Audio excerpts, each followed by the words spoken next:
En esta parte del programa vamos a repasar algo de la realidad latinoamericana, pero fíjense ustedes, con los pies puestos en Europa.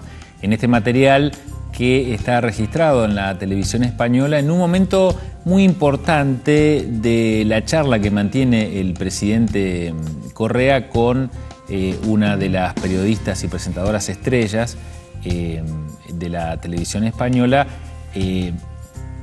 Muy bien preparado, obviamente, el debate es una charla de casi 30 minutos. Nosotros encontramos estos 5 o 6 minutos en los cuales el presidente Correa responde claramente a un montón de preceptos, prejuicios sobre todo, y a esto que hablábamos en nuestros bloques anteriores, ¿no? Cómo se direcciona la información efectivamente con las tramas de la manipulación tan bien digitada, para intentar afirmar cosas que apenas insinúan, ¿no? Casi como lo que sucede continuamente en los titulares de los diarios o en los epígrafes de las noticias, ¿no? Los zócalos que se llama. También eso sucede en temas tan delicados como puede ser la realidad latinoamericana a través de los prismas europeos. Ustedes imagínense que si nosotros, que estamos en pleno debate todo el tiempo, ley de medios sí, ley de medios no, la cuestión si hay manipulación, si hay monopolio, pero hay una efervescencia, imagínense en Europa, en donde en realidad prácticamente los medios estatales se comportan como medios privados. De hecho, la mayoría de los directivos de esos medios después se lanzan a la política y terminan privatizándolo. El caso más patético es Silvio Berlusconi. Pero este detalle, ¿no? La respuesta clara y concreta en un debate que a nosotros nos parece muy fructífero y sobre todo para entender también la estatura tanto ideológica como discursiva que tiene el presidente de Ecuador. Y ya ha hecho muchas referencias en estos 15 minutos de entrevista a la prensa, al diario Universo. Como conversábamos antes de la entrevista, yo creo que uno de los graves problemas planetarios. Negocios privados dedicados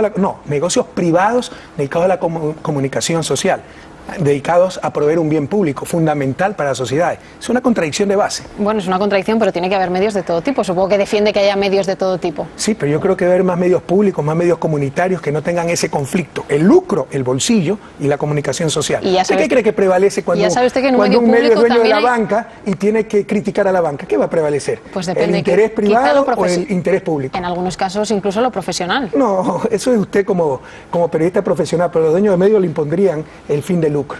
Eso nos pasó al inicio del gobierno. Por favor, no nos engañemos, entendamos lo que vive América Latina. De los 7 canales nacionales de televisión, 5 pertenecían a la banca. ¿Usted se imagina si queríamos regular a la banca para que no ocurran los excesos que ocurrieron aquí en España y que nos ha llevado a esta crisis? Teníamos a todos los canales de televisión en contra. Hay conflictos de intereses. Bueno, los canales estarían en contra, pero usted puede tomar igualmente la decisión. Es decir, la crítica puede existir. Por supuesto y que tomar las la tomamos. Decisión. Pero hay manipulación, no es crítica, es manipulación. Utilicemos las palabras correctas. Quiero preguntarle por el tema del Universo. Con el tiempo que ha pasado, con las críticas que ha recibido fuera, y muchas, y ahora vamos a hablar de ello. Maravilloso, porque antes ni siquiera hablaban de Ecuador. Bueno, sí, ahora lo que hacen, como la gente no les cree... Pero esto no es positivo para usted. No, yo creo que es positivo para el país, ya está en la mira del mundo entero. Publican editoriales, gente que ni conoce dónde está Ecuador. Y lo que hacen los ciudadanos del mundo, como ya saben cómo es cierta prensa, lo que hacen es percatarse de que algo interesante está pasando en Ecuador. Por si acaso, en esta lucha judicial contra el abuso de cierta prensa, subió la popularidad del gobierno y se desplomó la credibilidad de los medios. Vaya a la Déjame que le pregunte, presidente, que usted es muy crítico con los medios, pero sobre todo con algunos contra los que ha tomado decisiones como esta que ha generado tanta controversia. La pregunta es, déjeme que le haga la pregunta, sí. Con todo el tiempo que ha pasado, con las críticas, insisto, que ha recibido, ¿se arrepiente de cómo ha manejado todo este tema si después ha tenido que llegar al indulto? Lo que siempre le dije al pueblo ecuatoriano, más que construir escuelas, más que construir caminos, más que construir hospitales, hay que construir la verdad. Si no, nos saldremos de su desarrollo. Por supuesto que esta lucha ha valido la pena. Jamás se dijo que iba a ser fácil. Esto ha sido tremendamente desgastante. ¿Quién quiere estar en un juicio penal?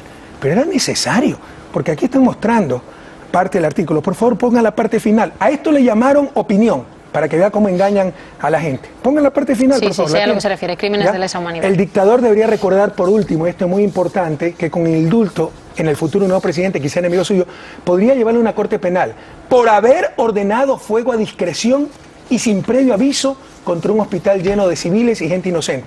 A esta calumnia le llamaron opinión. Es que esto se puede aceptar en una sociedad civilizada. Pero dígame, ¿Cómo entiende que el New York Times, el editorial, después usted es verdad, dijo que le habían entrevistado, un editorial durísimo, habla de liderar una despiadada campaña contra la libertad de expresión? Pregúntale al New York Times si sabe dónde queda Ecuador.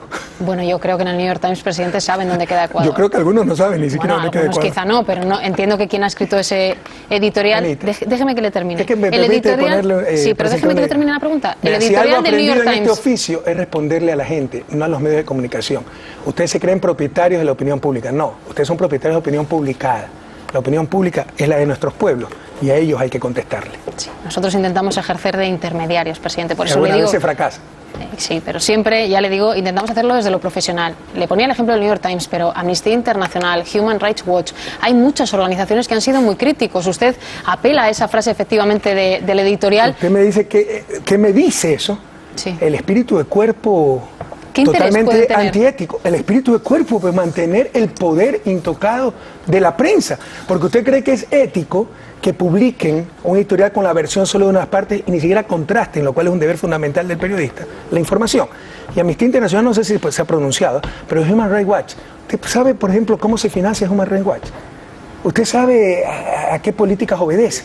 Entonces es uno de los graves problemas de nuestro tiempo. Legitimamos organizaciones no gubernamentales sin ningún asidero democrático. Satanizamos la política. Se quiere hacer política del sector privado, en la parte económica, privado con fines de lucro, en la parte supuestamente derechos sin fines de lucro. Es uno de los graves problemas de nuestro tiempo. Rescatemos la política. Y yo le menciono a Amnistía. Nosotros tenemos responsabilidades, nuestros pueblos nos escrutan cada cierto tiempo por medio de las elecciones. Luego se presentan a las elecciones, pero Amnistía Internacional es muy dura con muchos países. Bueno, ¿qué es Amnistía Internacional? Perdóneme. Sí, ataque a la libertad de expresión que envía un mensaje peligroso a otros periodistas. Y déjeme que le diga, Amnistía Internacional... Sí, Amnistía respeto mucho, ni siquiera sabía. No, Human Rights Watch es otra cosa. Bueno, bien, pues nos quedamos en Amnistía Internacional, que es muy crítica con otros gobiernos, ¿usted sabe cómo se financia como el Human Rights norteamericano? Lo financia la Hermanita de Caridad, el cartel de Sinaloa. ¿Qué interés, presidente, qué interés puede tener Amnistía Internacional en ser tan duro como usted? Amnistía Internacional es otra cosa, pero le pido a Amnistía Internacional que se entere un poco de la situación de Ecuador. Como nunca, por fin se ejercen los derechos humanos.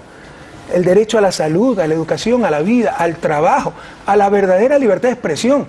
En un Estado de Derecho, mi querida Anita, no se persiguen periodistas como se quiso posicionar, se persiguen delitos, infracciones legales, tipificadas en la ley, y gracias a Dios, en nuestro marco jurídico todavía la injuria es una infracción legal, que quien la comete puede ser un periodista, un jugador de fútbol, un bombero voluntario, ya es otra cosa, pero se persiguen infracciones, delitos, no personas, como lo quiso presentar la prensa.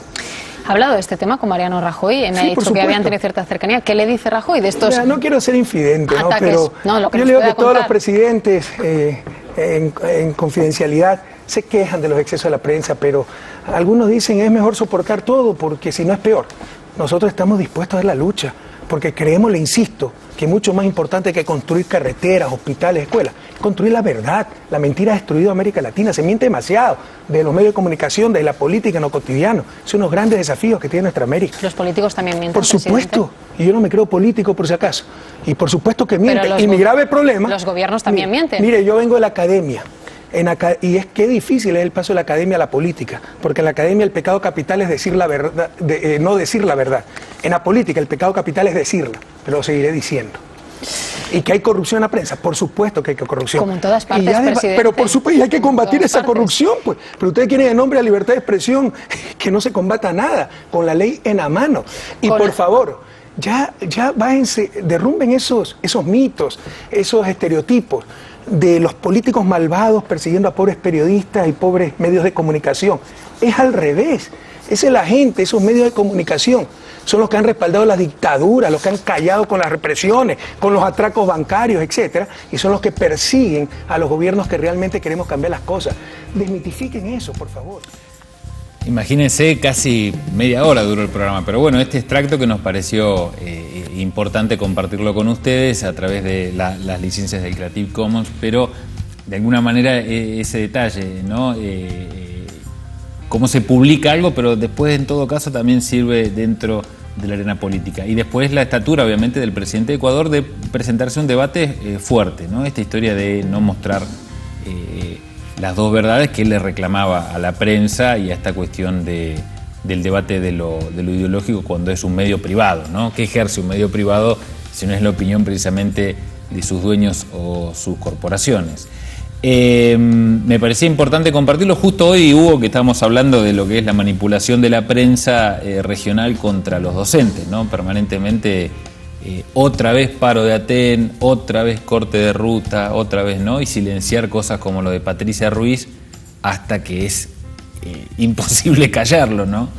Sí, digamos, los medios hegemónicos generan una narrativa, ¿no? Un relato que intentan imponer a la sociedad. Aquí en Neuquén, en la Argentina, y bueno, y como vimos recién en el video, en Ecuador y en toda América Latina.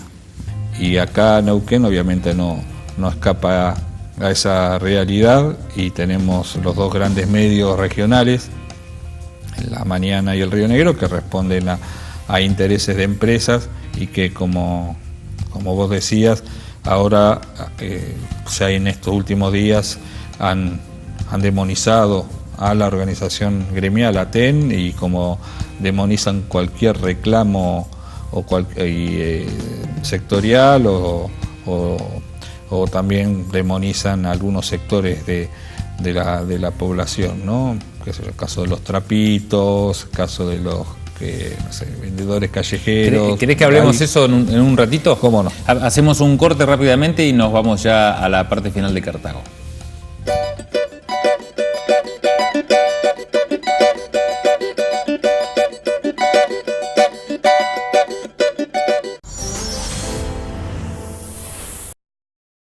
Para resistir, para enfrentar la dictadura, para salvar compañeros. En defensa de la escuela pública. Hemos podido encontrar al autor material y condenarlo, pero también sabemos que hay otros autores. En contra de la impunidad. La unidad de los trabajadores para no dejar pasar acá en Neuquén la impunidad. Aten.